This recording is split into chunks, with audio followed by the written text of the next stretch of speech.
हे पानासारखं दिसणारं एवढं छोटंसं स्टँड माझ्या एवढं उपयोगी पडेल ना मला वाटलंच नव्हतं. आणि हो, हे तुमच्यासुद्धा खूप उपयोगीचं असणार आहे, त्यामुळे व्हिडिओ शेवटपर्यंत पहा. तर हे मला खूप आवडलेलं आहे. हे Meeshoवरून मी मागवलेलं आहे ऑनलाईन.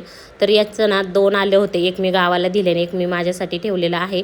तर हे काय आहे पुढं सांगतेच मी. त्याआधी ना मी मस्त अशी अंघोळ करून घेतली, कारण मला ना देवपूजा करायची होती. आज उपवास पण होता, त्यामुळे केस पण धुतलेले होते. आता माझे केस ना धुतल्याच्यानंतर असे कर्ल्स तयार होतात ॲटोमॅटिक. मुलींना ते करायला लागतात, पण माझे ना तसेच तयार होतात कर्ल्स. तर मी आंघोळ केल्याच्यानंतर म्हटलं देवांना पण आंघोळ घालावी, म्हणून ना देवपूजा करायला बसले. इथं देवपूजा आज माझ्याकडंच होती, कारण अहो गेले होते गावाला. मी देवपूजा करताना ना नेहमी माझ्याकडं ना असं स्टँड होतं, मी यामध्ये अगरबत्ती लावायची. आणि तुमच्याकडं जर हे स्टँड असेल ना, तर आता ना हे स्टँड विसरून जा, कारण मी तुम्हाला एक छान असं स्टँड ना दाखवणार आहे. तर ह्या स्टँडमध्ये अगरबत्ती लावल्याने ना ते अंगारा सगळा खाली पडायचा.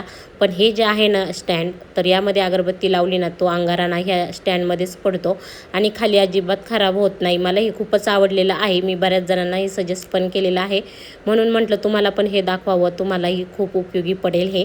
तर मला तर खूपच आवडलेलं आहे. तुम्हालाही आवडलं असेल तर ना लिंक टाईप करा कमेंटमध्ये, आणि तुम्ही पण हे नक्की मागवून पहा, ट्राय करून पहा, तुम्हालाही नक्कीच आवडेल.